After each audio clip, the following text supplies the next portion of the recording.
Once they met with him, it was obvious to the filmmakers that Hero was Hardin Scott. Before or after, Hero was known for playing Tom Riddle, young Voldemort in the 6th Harry Potter movie. The English actor was hired alongside his uncle, Ralph Fiennes, who plays the adult Voldemort in the saga. Hero was 11 years old when he was cast in the role. 9 years later, at age 20, he was cast as Hardin Scott. In the meantime, Hero was living the life of any aspiring young actor. I was doing a bunch of auditions. I was flipping burgers at a place called Miss P's Barbecue.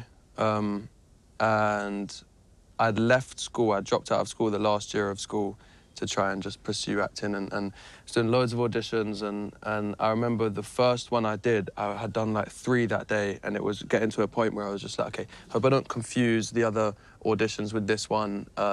Just go in, do my best. And I feel like I was so busy, and I didn't overthink it. I was so run down by the end of it, and I feel like I almost did a better audition because I wasn't overthinking and trying too hard. And it's funny how that happens sometimes. And then, yeah, it was another audition, and then I was like, right, they want me, let's go for it, and another, and then I was flown out here to LA to chemistry read, and I was like, right, I don't think they're flying a lot of people out here to chemistry read. I didn't actually audition with Jo in the chemistry read, which is interesting. But I don't know exactly I think she might have auditioned for a different role at the time as well. And I got home, and my agent from LA happened to be in London at the time, so I had my English agent and American agent. We were at some cafe, and he was like, oh, you didn't get the role.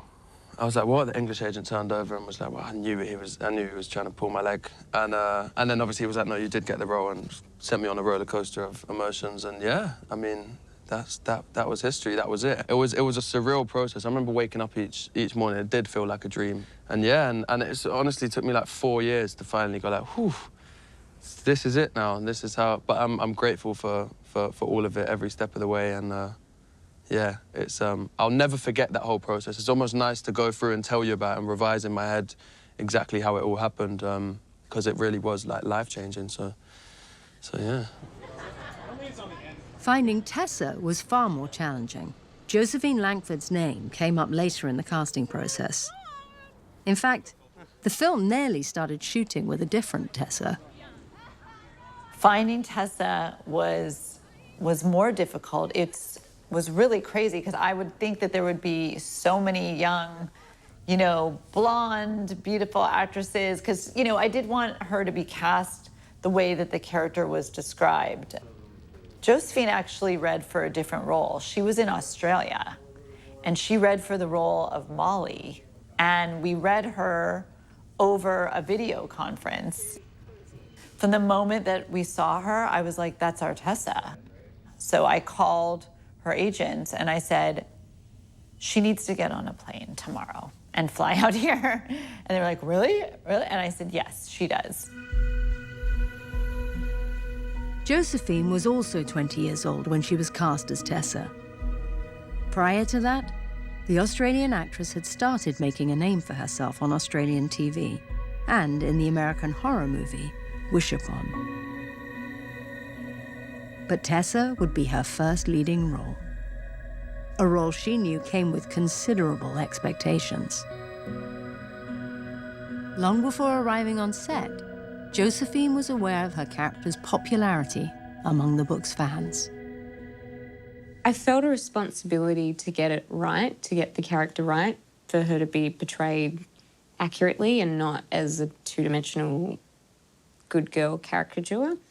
But you can't really let pressure or expectation get to you, because I think as an actor it's important to make your own choices and strong choices, and not choices just because you think it's going to appease someone or appease a group of people. So I mean, it was a responsibility, but yeah, I think you just can't let that get to you, knowing there's a lot of people anticipating what you're going to do.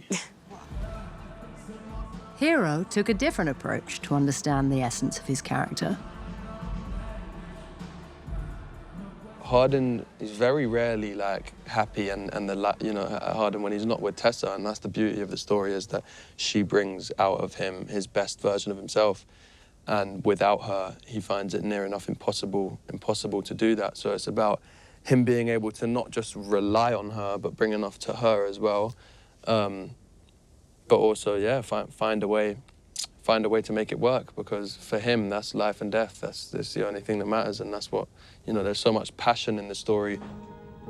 Right from the start, that passion exploded onto the screen. From the first call of action, the chemistry between the two young actors was undeniable. Josephine Langford and Hero Fiennes Tiffin became Tessa and Hardin.